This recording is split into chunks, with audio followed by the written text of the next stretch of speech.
Paul J. Welcome to the analysis.news. I'll be back in just a few seconds with Noam Chomsky and Daniel Ellsberg.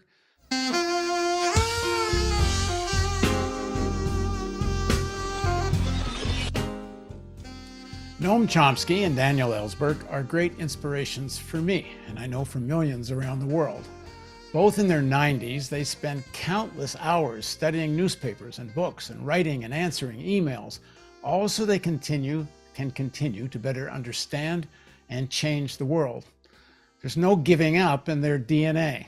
Dan sent Noam and I a copy of an incredible handwritten letter from whistleblower Daniel Hale, sent to the judge at his trial for leaking classified documents that exposed the lies surrounding American drone warfare.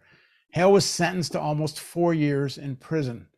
At his sentencing hearing, Hale told the judge, "I am here because I stole something that was never mine to take. Precious human life.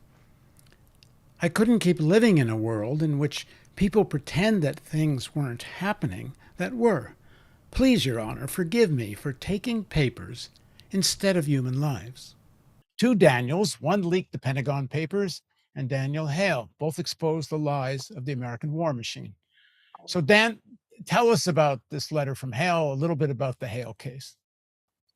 Funny when you mentioned two Daniels, it occurs to me that when I saw that amazing letter, stunning letter, just the other day, actually, from Daniel Hale to his judge at the sentencing, he said, "Forgive me, Your Honor, for taking paper, that is, documents showing our assassination program in Iraq and Afghanistan, instead of human lives," as he said. This is a person who had earlier been involved in taking human lives, participating in the process by helping identify from thousands of miles away on computer screens targets for our drone program.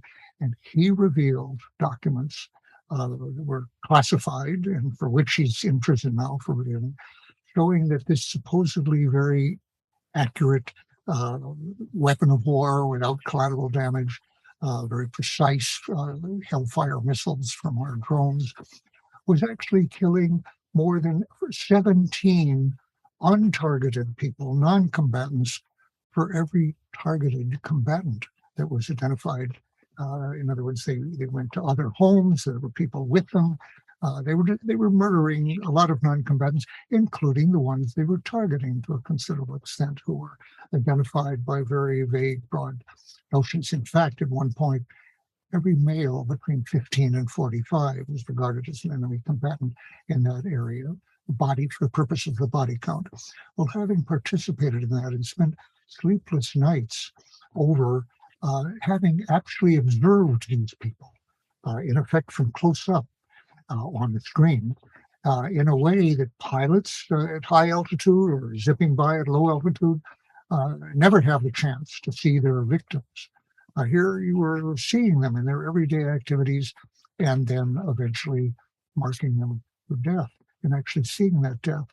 So as he pointed out, that involved many of his ones with a kind of post-traumatic stress syndrome, PTSD, and beyond that, a moral injury, a feeling of having participated in something against their values and what they were supposed to do in ways that marked their lives, shaped their lives. He eventually felt he must expose this and try to change it. So as I was saying, at the very end of his letter, having described this change in his, to a point where he felt he must reveal these truths in hope of changing them. He says, "Forgive me, Your Honor, for taking paper."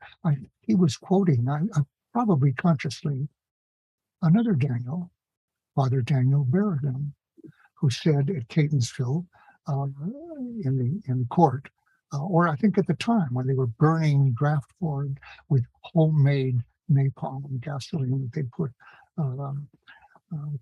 various solvents in to make it into napalm. "Forgive us for burning paper instead of children." So I think he was actually quoting that, and it shows the contagion of courage, of moral courage in response to moral injury and that of others, that does allow for the hope of change in the world. Daniel Hale has been for a long time a hero of mine since I first heard of what he'd done. He revealed a lot of documents to Intercept Imperials, who printed these extensive documents showing our program of murder in this drone program. And I admired him for that. But when I read this statement just the other day, I identified with him in a way that there's really only two other people I think of. Chelsea Manning and Ed Snowden, who had gone through the same arc of experience that I had, as did Daniel Hale.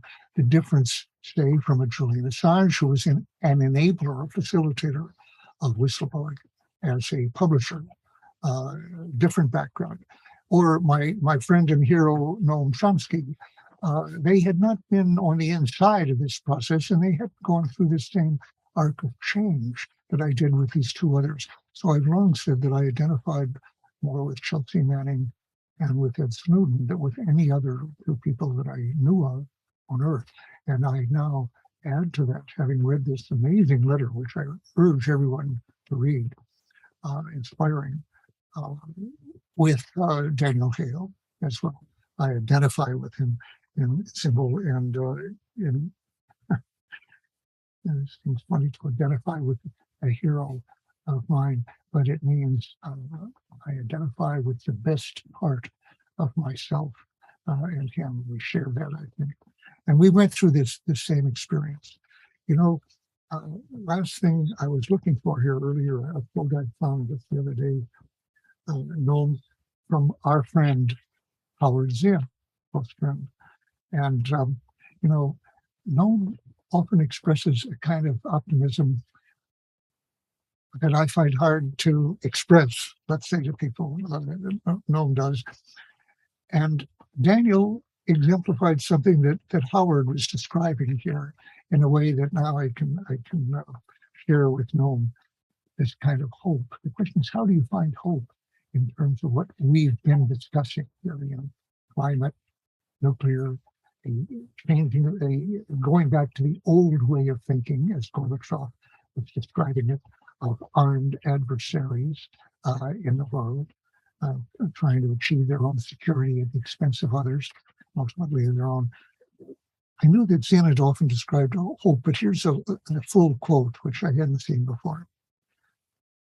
To be hopeful in bad times is based on the fact that human history is not only of cruelty, but also of compassion, sacrifice, courage, kindness.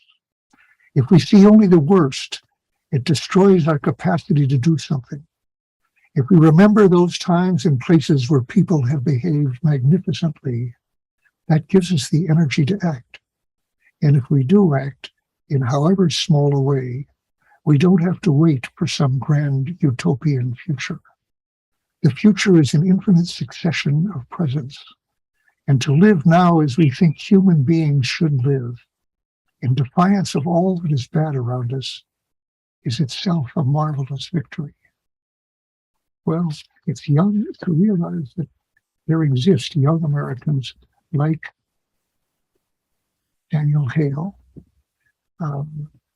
does give me that basis of hope, which Noam has so often referred to. No. Well, it is indeed, as Dan said, a stunning letter. I hope it gets to be widely read in many respects. One is a demonstration of the kind of integrity and courage that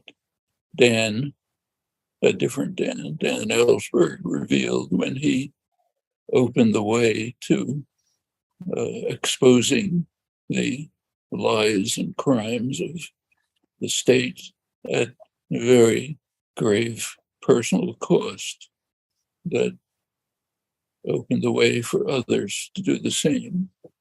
This case is different. This is a man who went through self-torture as he began to try to come to terms with the crimes and atrocities that he himself was engaged in as a drone, part of the drone killing system.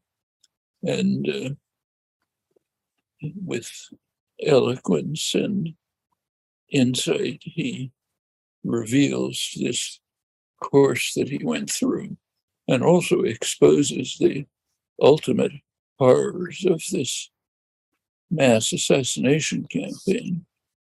It's part of a policy that began in the late 60s, recognition that there were people like Dan who were not going to tolerate it any longer, recognition that the soldiers in the field were not going to fight this war. To the great credit of the American army, it collapsed. To its great credit, soldiers simply refused to fight. They turned on their officers instead, went into drugs, some way to avoid the horrors of mass slaughter and destruction of civilian societies. The United States Army and government learned something that every imperial power had always understood. You cannot fight a colonial war with a civilian army. You can't, they're just not going to accept it. You have to fight a colonial war with hired killers. One of the things that Hale mentions in his letter is that in the field, there were more so-called contractors than soldiers.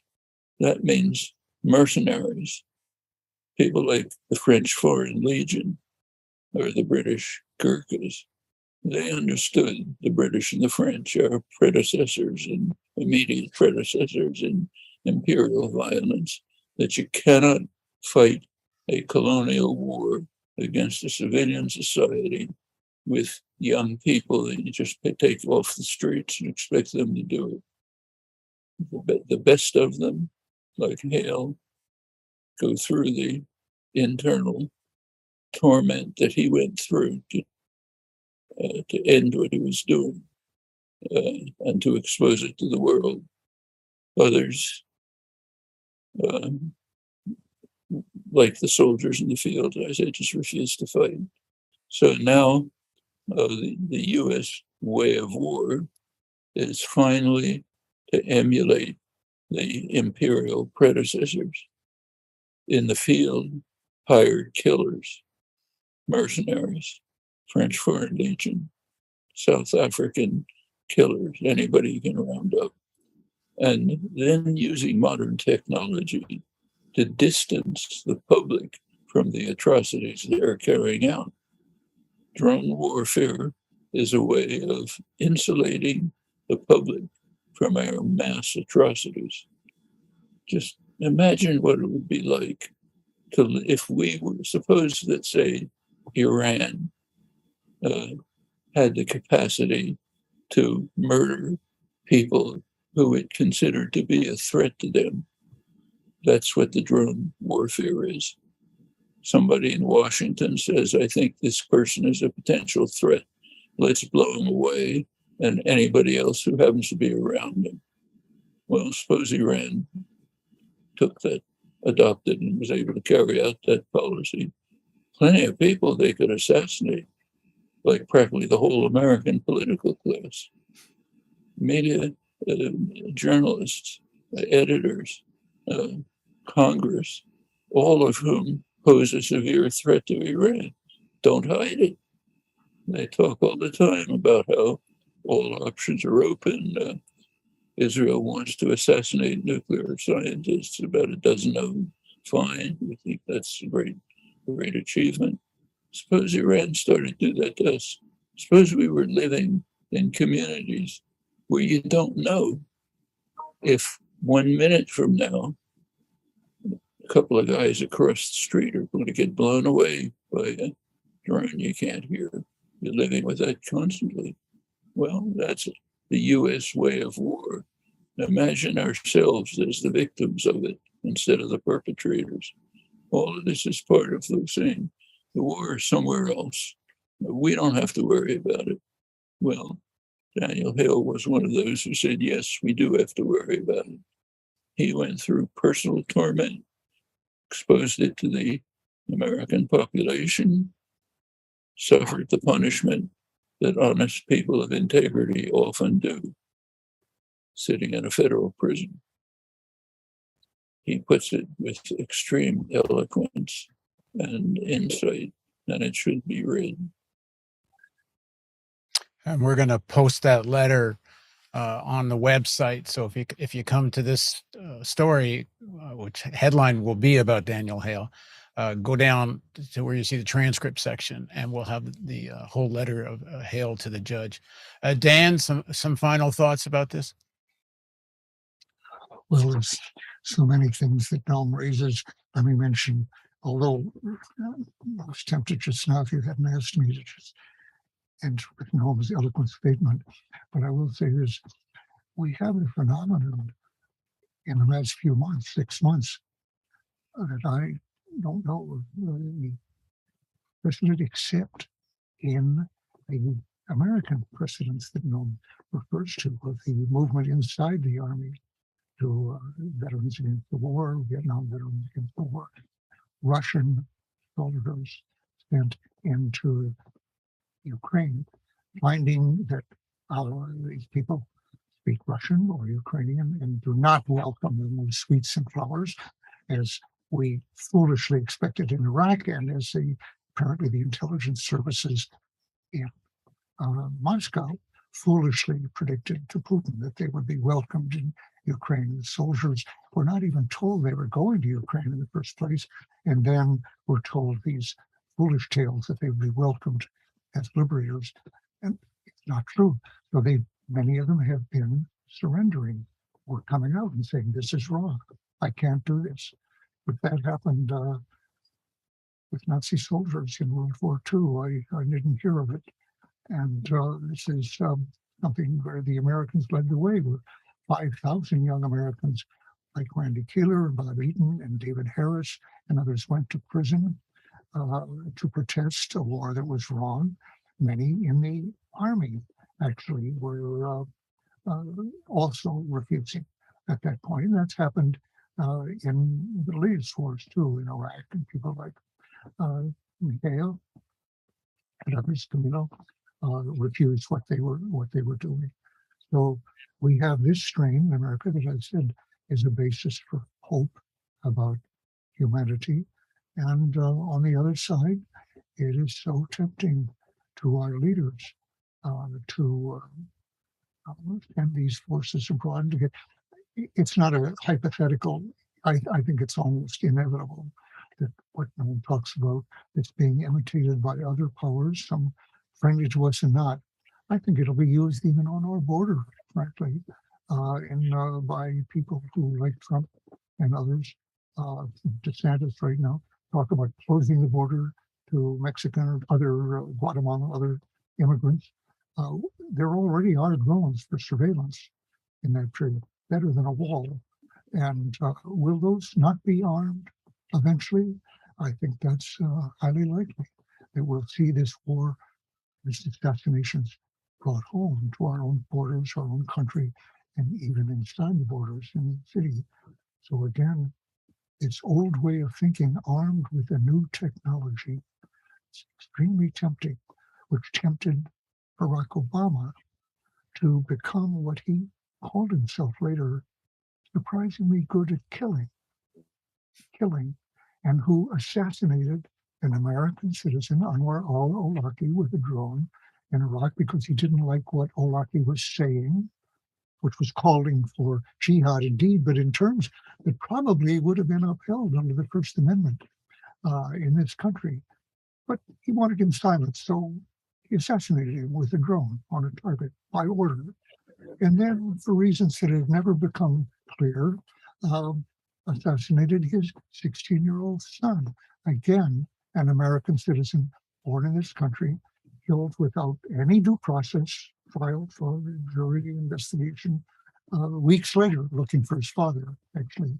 and presumably accompanying somebody. They were not otherwise clear why he was killed. Well, that's happened to so many, and it confronts Americans and others who use this technology with a face-to-face killing from thousands of miles away that otherwise was suffered only by killers on the ground, face-to-face in there, not by Air Force people. Hale was in the Air Force, by the way, and they don't see it.